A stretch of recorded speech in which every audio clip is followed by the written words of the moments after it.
If you're new to our channel, hello, I'm Miss Lori. And I'm Paul Brown. And you're at Whippoorwill Holler Homestead. And really and truly, we wanted to make this little chat outside on the porch, but it got dark on us. Getting dark early. It is. Earlier, yes.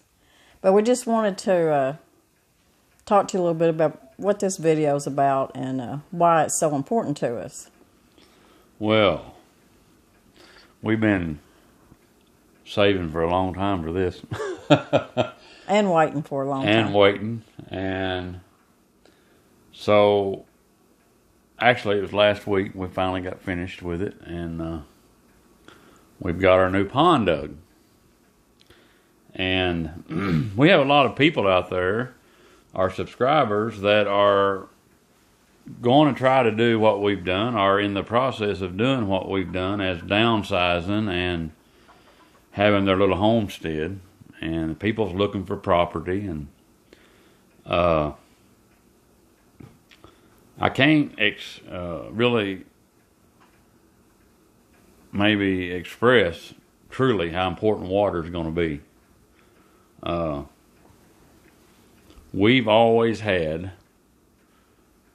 growing up, I lived on we had a small farm, and it had a spring, a year-round spring. It's dry now, but for many, many years. My mother's still living there, and it had a creek, a water flow creek that I spent countless hours. I can't even tell you how many hours I spent playing and growing up on that creek, or how many gallons of water that I carried to animals out of that creek. And Laura here was raised with her grandparents on the creek. Yeah, I mean, what did we have, 160 acres? That's what you had at your grandpa's place? Yes, yeah. And we were blessed enough that we had a good-sized creek that ran right through the middle of that place. Yes. It never dried up that I ever remember. It always had running water in it. And let's see, we had, I don't know, 2 or 3 ponds on there. Yeah. And then either way you went, you had creeks. So we had access to water pretty easy no matter what. Plus, in our area here in Arkansas, we have rivers all around us. We're in a few lakes, and we're well blessed with water. But what we're trying to get to is how important it is to make sure, and it's hard to find a small tract of land that has water on it. We looked, and it's getting harder, I think, every year. And if you do find very much water, your price of your land gets expensive at some times. Not saying that it wouldn't be worth it. If you can afford it and you can get good water, my advice would be to do it. But anyway, we bought this 20 acres. It's a hill ground. There's creeks around here. And here in the holler, we have a drainage. And it's basically a drainage. It drains, it gets a lot of water in it at times. So we decided that we were going to build a pond.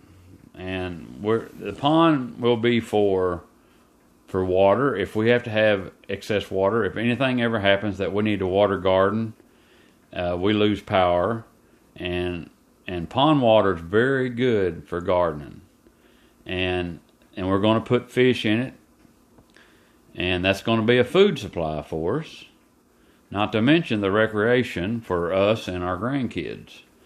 And then the wildlife, there's not a lot of water around, a whole lot right in this immediate area. So it's going to benefit the deer and the wild game. Plus the fact that we do have a well here too. We have a well that is the deepest well we've ever had. It's a deep Most well. of our wells, we had one on our, where we grew at the farm and where we raised our kids for most of their lives. Was one of the best wells that we've ever had. The best water. It was 250 feet deep or something like that. It was wonderful water. People would tell us how good that water was. In Arkansas, We do have good water here, good well. For the well most water. part, we do have good well water. Now, when we built a cabin, a small house on the river there for a while, we drilled a well, and it was less than 300 feet deep, right next on the riverbank. And the well man told me, being next to that water, he said, very rarely do you not find iron in your water. He said sometimes it's not very much, sometimes it will get more iron as time goes on. Well, he knew what he was talking about because we had iron in our water. It wasn't real bad. But we did put in a water treatment system, a salt water treatment system, and it made a big difference too. I love a soft water. I mean, you will have hard water in this country, but the soft water was like, I don't know. It's hard to explain how soft it makes your hair, even though I don't have none. People would say it makes you feel like you haven't rinsed off or something. Yeah, it makes your skin soft. feel slick when you have real soft water. And I know a lot of y'all experience that. But so our well here is 620 feet deep. Now this area right here where this house is, general area, is about 600 feet above sea level, and our well is 620 feet deep. And water come, do you remember, it come almost to 50 foot of the top, didn't it? Yeah. The water rose when he finally hit. We would come home from work and I'm thinking, oh, he's still drilling. And I can just see the dollar signs ringing up. And we'd come back home and he'd still be drilling. Well, we come in one day and he was taking his well drilling rig down. And boy, we was thankful because, you know, a 600 foot deep well is, in this country, is a deep well. And so we have our well set where you can take the top of the well. It's I forget how many feet now of cast iron steel pipe because of the broken rock that they drilled through, and then they finally hit solid rock. But so we can take that cap off. The pump house is not what you call a pump house. It's not got a pump in it. It's just got our tank in it and our pressure tank. So the well itself, it's a submergible pump, fits down in that pipe, and it's got a quick connect down in there, and it just sits down there on it. And so if we have to pull our pump, we just pull the cap off, this metal cap, pull it up off the well, and you can pull that pump out. So if anything ever goes wrong with the pump, we can get it out. But if something would happen that we couldn't get electricity for 2 weeks, and it happens in this country, and you never know what's going to happen. I am in the process. I bought an old well bucket, and a well bucket is what we call in this country. I used it as a kid at my grandmother's house. It's a tube.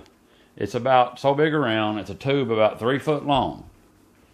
It's got a plunger in it, a wire that lifts up that you can, and the top of it's open.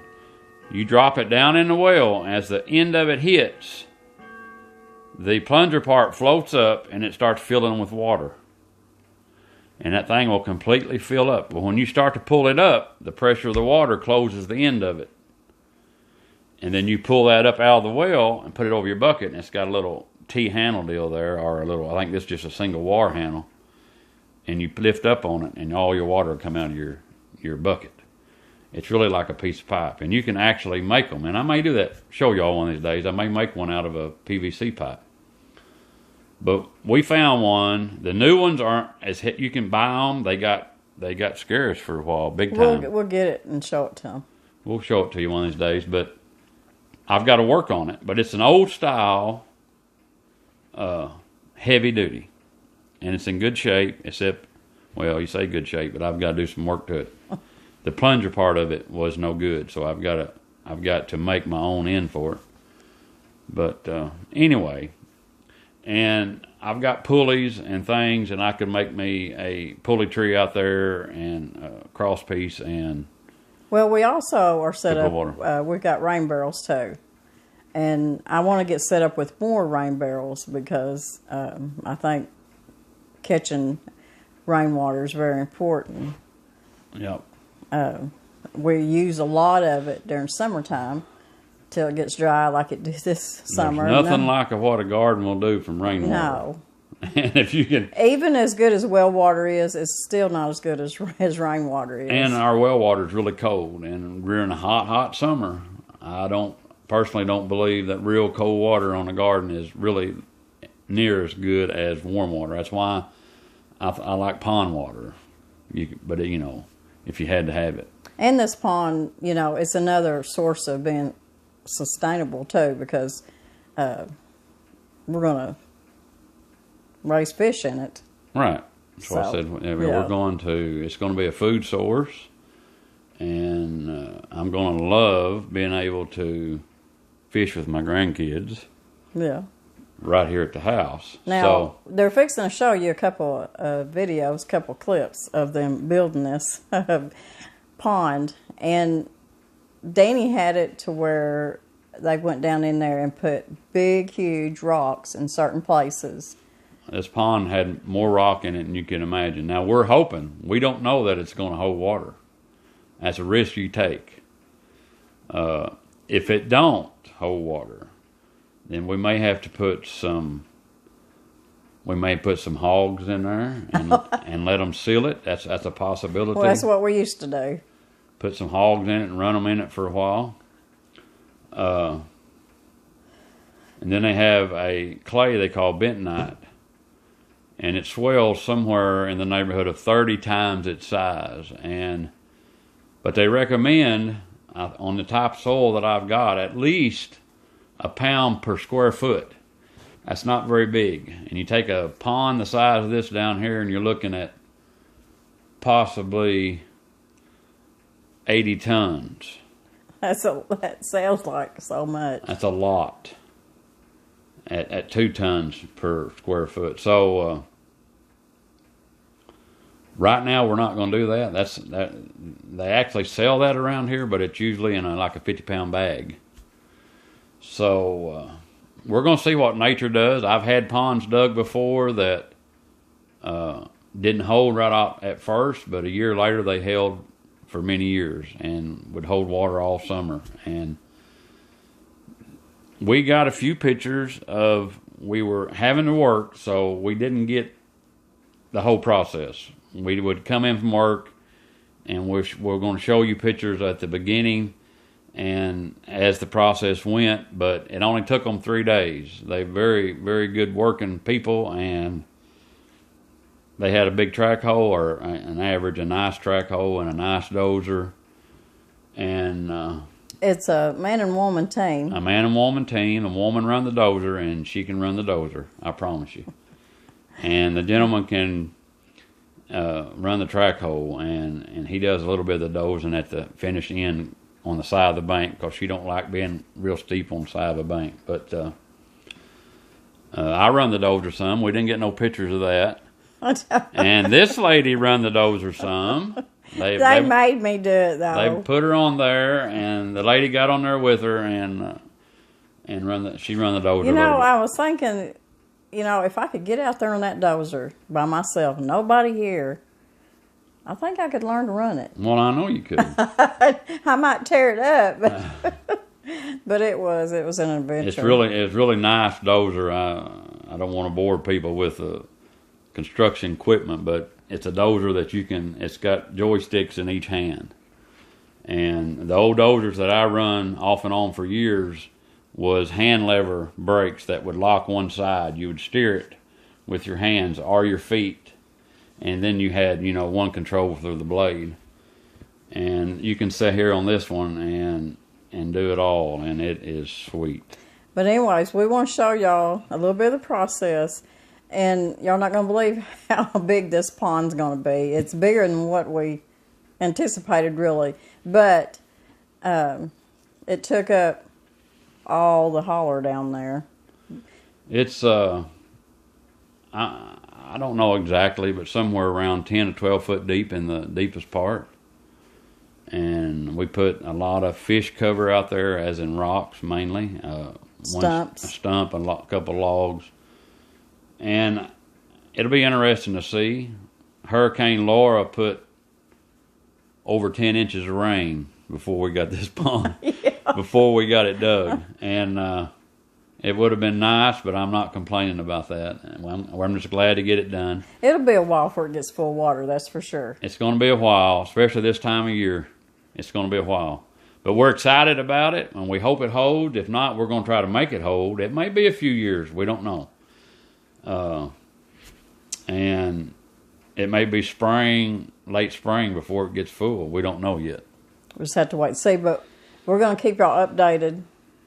And, if it holds, y'all be able to see how nice it's going to be. If it doesn't, y'all see the process of what we have to do to make it hold water. Our ducks are doing the happy dance. Yeah, the ducks they're waiting for the water. Waiting for this big old pond. They're waiting for it, and we're waiting for it. And we've had an inch of rain, but it made a little bitty puddle on the bottom of it. But and this video is too. If y'all are looking for property, or we just want to tell you the importance of water. It's very, very important. And a well is, that's all we've grown up with, is having a well, because we lived out in the country, and we always had good wells. But there are some shallow wells that during summertime, I've heard of a couple that have dried up, but we've never had that. So just make sure you... Just to give you an idea on this country, that's been 5 years ago. We'll be here 6 years in December. And it was about this time, it was September, October. It was somewhere around November when that well got dug, I think. Somewhere like that.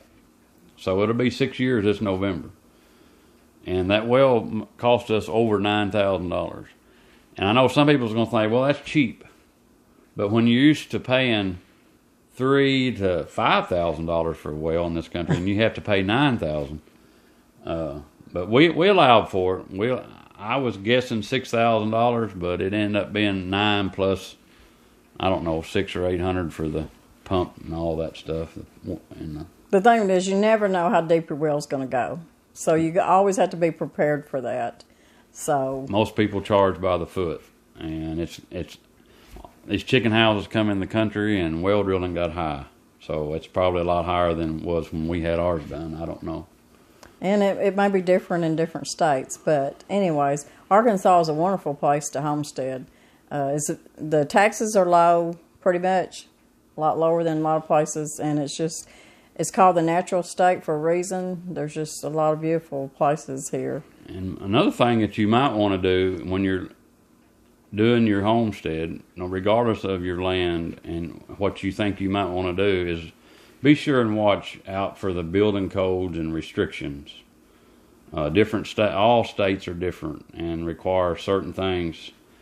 Arkansas, they don't really bother you. You're out in the country, they don't. You don't have to apply for a permit.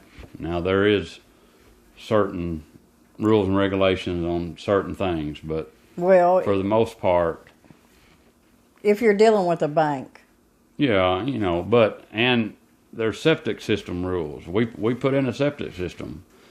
Legally, we didn't have to on 20 acres, but we did, and I did most of it myself. So, other than I hired a guy with a backhoe, and I put the tank in. I run all the pipe and all the gravel and all that stuff. But that's so funny because as a young girl, we grew up with an outhouse, and then when Grandpa put the bathroom in, it was just a pipe that run down the hill. Down the hill. But we had 160 acres. But I don't know anybody. I don't remember anybody that had a septic tank. Not if they had the land. The state says if you got X amount of acres, you don't have to have it. And but we put in a septic tank. Now we run our gray water out here in the woods, but the sink water and the wash water, I just didn't want to run all that through the septic system. And it goes out here in the woods and waters the trees, all But You know, over at the main farm where we raised the kids, we had cattle. We had I don't know how many horses, and we just raised all kinds of animals besides the kids. And they had access to a creek. They had access to several ponds. They could walk to any creek. And, of course, we wasn't but maybe 10 minutes from the river. So I was actually 2 miles. Actually, where I met her at. I grew up on a beautiful 11-point river, and it's still a beautiful river. We're going to take y'all on a trip on it maybe someday. But we did. That was Spring River. That was Spring River. I'm sorry. It wasn't 11 Point. Anyways, we made this chit chat a little bit longer than we'd planned. Anyway, you're going to see some pictures of the pond. You're even going to see a little snippet of Miss Lori inside the dozer. She's inside the dozer. I don't know how good the pictures are going to be because we was at a distance on most of them. Now the track hole man come up and was going to flick my hat off, but he decided I stood there bravely, and he decided he wasn't going to try it, but I believe he could have done it. He swung that bucket right up to. When you hear Mr. Brown kind of chuckle, you know that's what happened when you see. Well, you'll see the bucket come right up to the camera.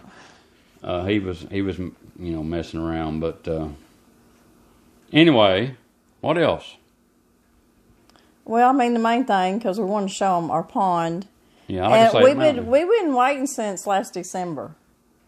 Well, we put our name in the bucket to try to get a pond dug, so it's finally here. That's why we're so excited. The one gentleman that I originally, and he wanted to do it, and he's a good guy, but he is really tied up in the flatland, what we call flatland, out of the hills. He is doing drainage ditch projects, and there's a lot of money in it, and I understand why he couldn't get here. And we run across these other people. They're local people, too. And it only took them probably about, a month to get here? He come out within a day or two and looked at it and said he would, try to do, and so it worked out. And people are just so busy. I mean, everybody's busy, so you just have to be patient. And but anyways, if y'all are going to be hunting for a homestead, we just want to let you know, just be careful and make sure you got access to water. Yeah, you can. Even if you had to build a pond, but sometimes there's different places that you can dig a pond, it just won't hold. So no, we got this pond's full of rock. I'm telling you, they moved tons of rock. It concerns me a little bit, but we'll see what happens. So I hope y'all enjoy the little snippets of the pond. Snippets, anyways. It ain't gonna be much, but enjoy it, and we love all y'all. We're glad you're watching. And here we go. This right here is what the valley looks like,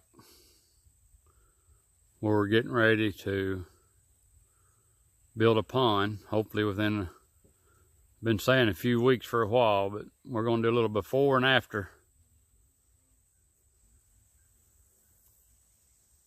All that down through there, all them trees are going to have to come out. Water will be backed up in here where these trees are. We hope.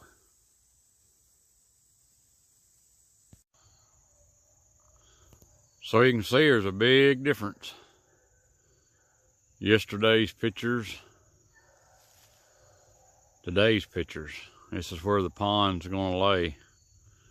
He seems to think he's going to have enough dirt, the right kind of dirt to make it seal. We're sure hoping for it. All the timber's gone. There's where the old waterway comes through up under the road up there. He's cleaned out. There was a ton of rock. I'm talking about bunches of rock. They're starting to get it in pretty good shape.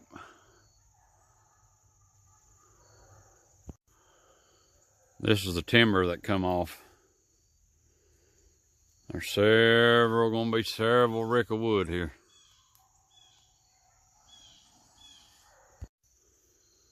Kind of give you an idea.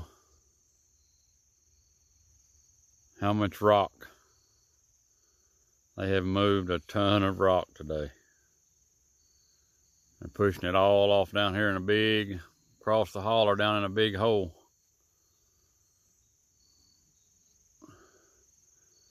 Lots of rock, a lot of big rock.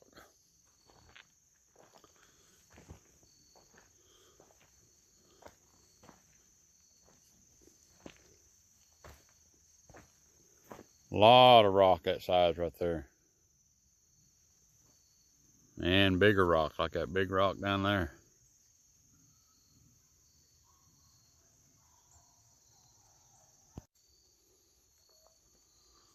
We have a new visitor.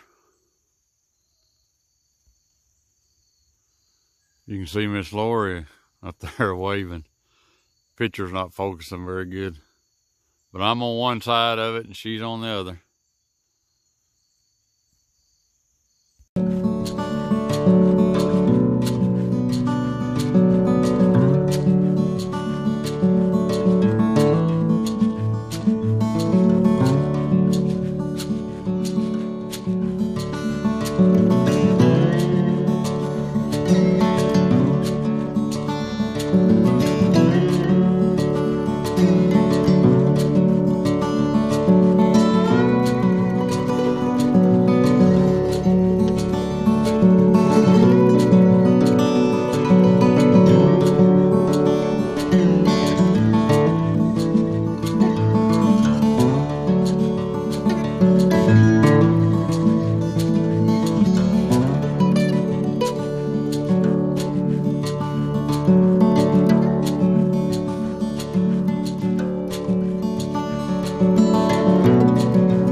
So I decided to run outside because I know people's going to be asking, what's that hillbilly calling a well bucket? Is it a bucket? Well, it is, but it's round, and you have to be able to go down inside your well pipe, which is roughly, I think, about 6 inches across, maybe 8, I forget. But anyway, this is an older style, an older bucket. We've been looking for one. They're hard to find, and we found it at a flea market, of course. The older ones have a heavy end. You see this crinkled end? They're heavy. They're heavy duty on the end and on the top. And the wire's not inside of it. That's where you hook your rope or cable. And there's a wire that runs all the way from here, all the way down inside here. And at the end of it,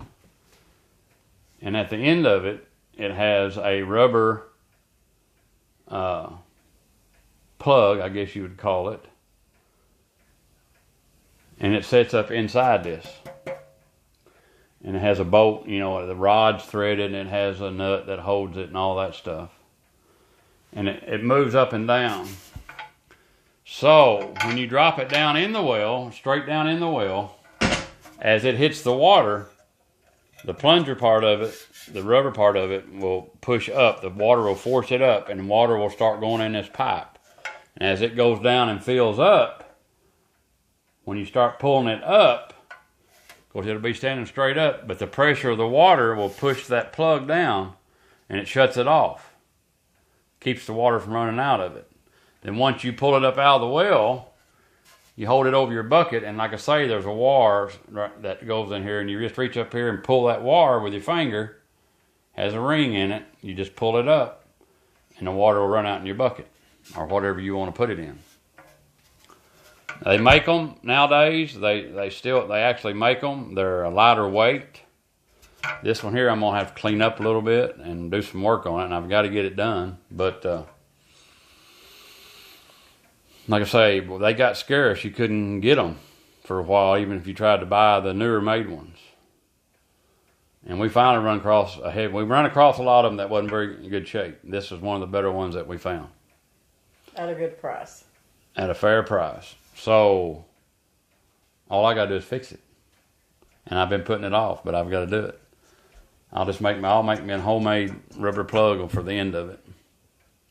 So there you are. Well bucket.